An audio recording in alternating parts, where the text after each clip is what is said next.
So good morning everyone, welcome to part 2 where I'm going to tell you how I painted this Necromunda wall tile.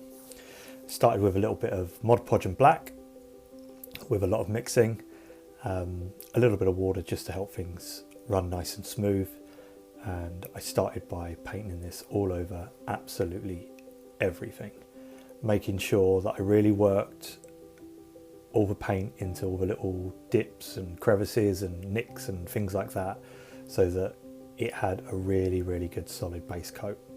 It is slightly time consuming because of foam, but all I do is I just carefully work my way through, being careful, being a little bit patient.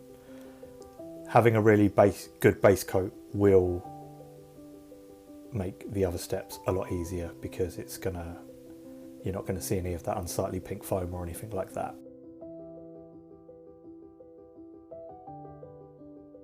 So then all I do is, with cheap craft paint, I mix up a little bit of black and then a little bit of white, and I give it a good mix.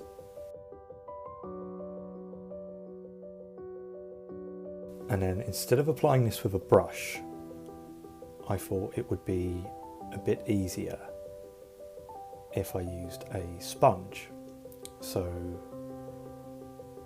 all I did was I got a rather tatty old scourer, doesn't need to be anything fancy. I ripped the top off of it, I ripped it in half and then half again. And all I do is I dip it in the grey paint and I just go over absolutely everything.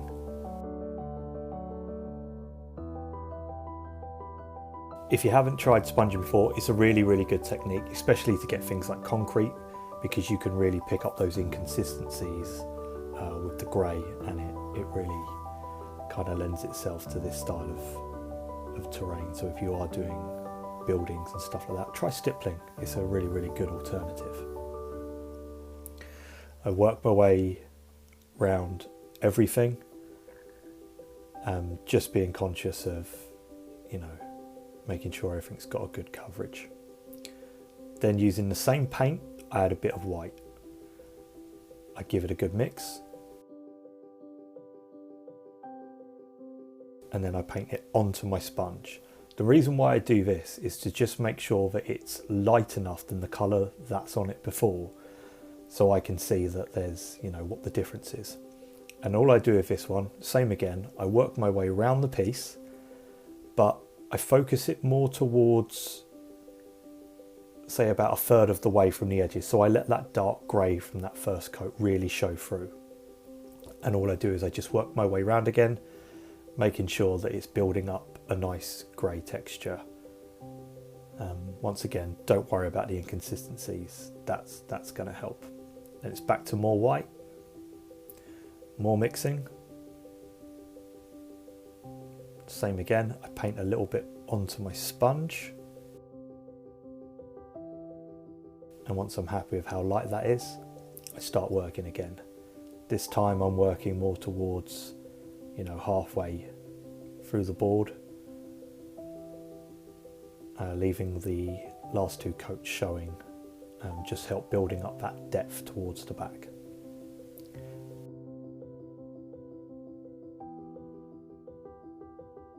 Then it's back to more white, more mixing. Same again, I paint it onto my sponge to make sure I'm happy with how much lighter it is.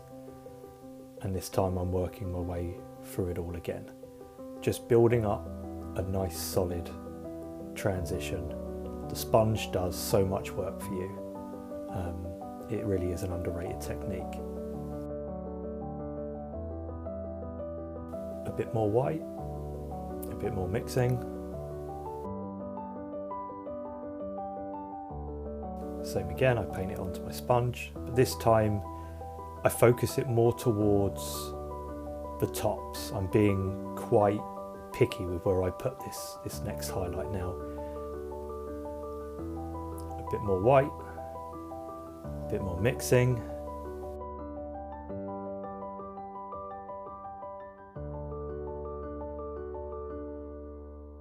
and same again. This time I'm really only focusing on the edges of things, just to really bring out those ridges and bits like that.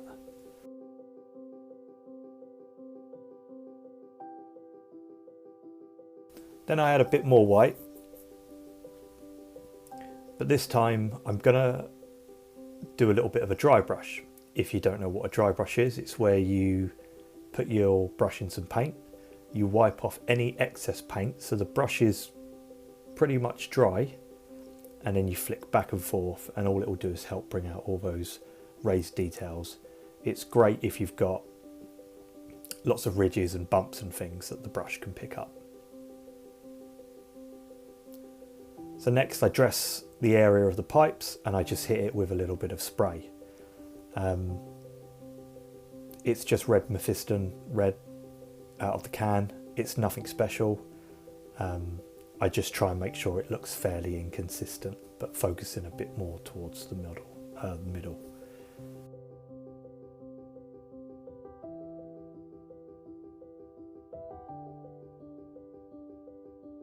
Then all I do is mix up just some craft paint with a little bit of water, and I just paint it over the small pipe section in the corner, just to make sure there's no grey on it or anything like that, and it has a nice solid base coat.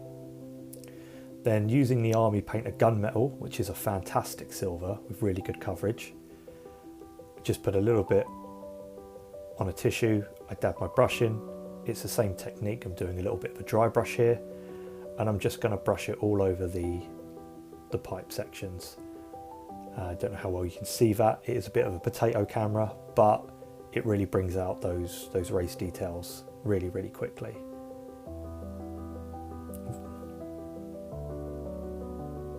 So next it's going to be an oil wash. I paint this over pretty much everything, all the gaps, all the corners. Just work my way along all the ridges and things. I paint the pipes.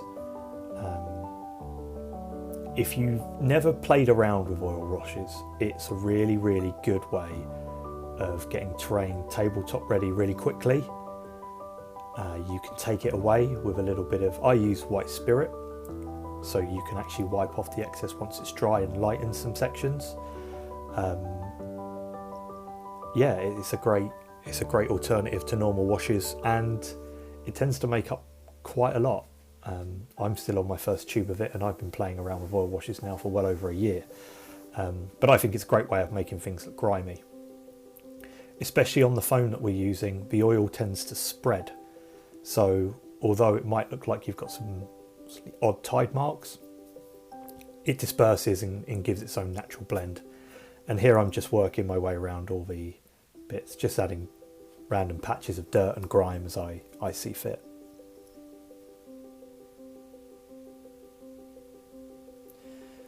Now with this I've got a little pipette. I don't know where I got this from. I think you can get a little syringe, anything like that would work. I put it in the oil, and then any really deep dips, I just squirt some oil wash in there. I run it down the cracks, I run it down the edges of everything, just making sure that everything's really nice and covered. Because it's oil, it doesn't have much of a grab on pieces, so it tends to disperse quite nicely. And I really just let the oil run where it wants to go. Let it do its job. I actually think this section's a lot of fun. Using the pipette, same again, I drag some of it down to make it look like drip marks, just generally trying to make it look like quite an unwelcoming place. This is the underhive after all, or my interpretation of it, and I'm just having fun with it at this point. Don't be afraid to go over the same spots once or twice. Yeah, just have fun with it.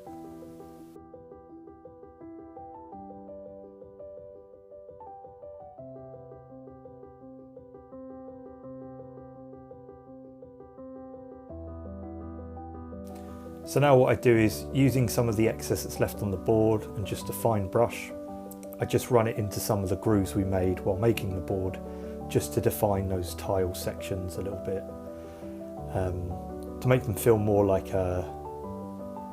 different sections as opposed to one big piece. Now, I had this really cool stencil book. I think this was from the Works UK.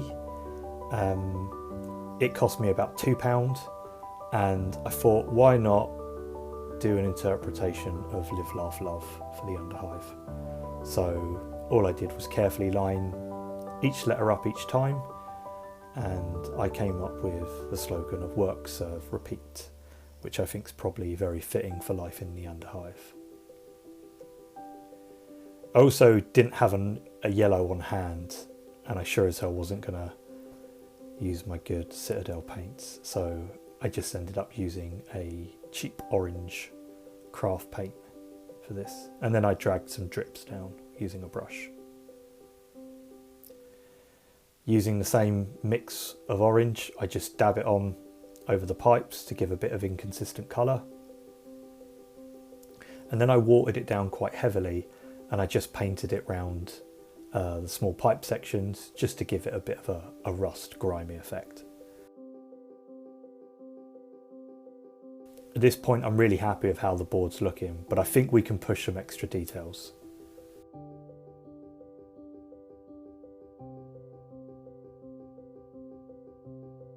Now, if you've never done hazard stripes or anything like that before, this is a really easy method to do it.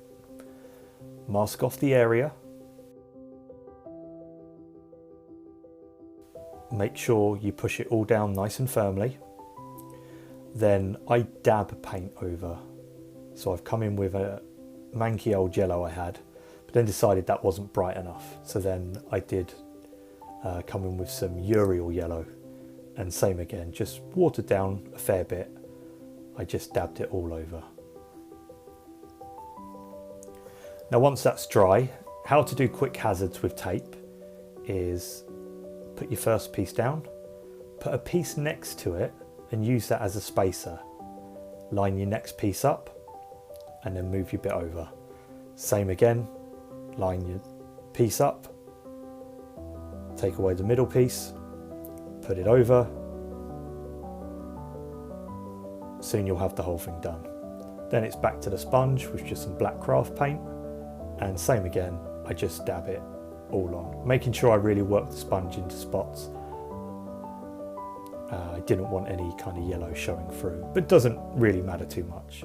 You know, this is a manky old underhive, so I don't think their health and safety laws are too strict these days, or they repaint their warning signs that often. Once it's all dry, off comes the tape with the most satisfying thing that you can probably do in this hobby is crisp hazard stripes. Now, I did get a little bit of bleed through because the first coat of yellow I put on was quite watery, and I think it got under one of the grooves in the foam. Not a problem. All I did was I got some Mechanica Standard Grey from Citadel, and I just watered it down a little bit and I painted it over where it had kind of bled through onto the tape, just at the end there. Then I come back in with some oils just to dirty everything up. I did this mainly to blend the grey that I touched in, just where the brush is now, and yeah, just make it all a coherent one piece. Now, a nice little touch that I really love doing on scenery. Over on Instagram, if you look for a guy named Carl R. Johnson, I'll leave a link to his Instagram or his link tree below. He makes these amazing free assets for the community, and they're just the most amazing detailed posters that really add a lot of life and character to scenery pieces. These are just printed on normal A4 paper, and all I do is, I've got a bit of space to work here, so I cut out a fair few and just make sure I've got as many as I want cut out.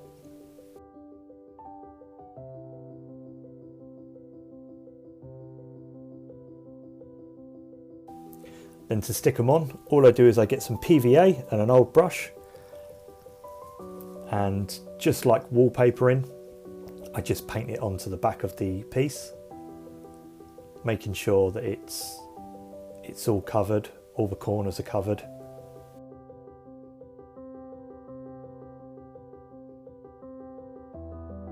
And then on it goes. Push it nice and firmly to make sure everything's stuck down. Then I just go back over with PVA to really seal the deal and make sure that this isn't going anywhere. Now everything's on, all I do is I get a little bit of water on my brush. I don't wring it out or anything like that. I paint it over all the posters, and then using just the edge of a hobby knife, because it's only on normal A4 paper, it goes quite soggy quite quickly. And all I do is I scratch away little corners just to give a bit of a tatty effect, make it look like some of these posters have been there for a long while and been neglected. And all I do is I work my way around each section one by one, just making sure I'm happy with all the rips and tears. Then it's back over just really quickly with a little tickle of silver just on some of the pipe sections. And that's it. We are pretty much there. So here's some nice shots and some funky music of it finished.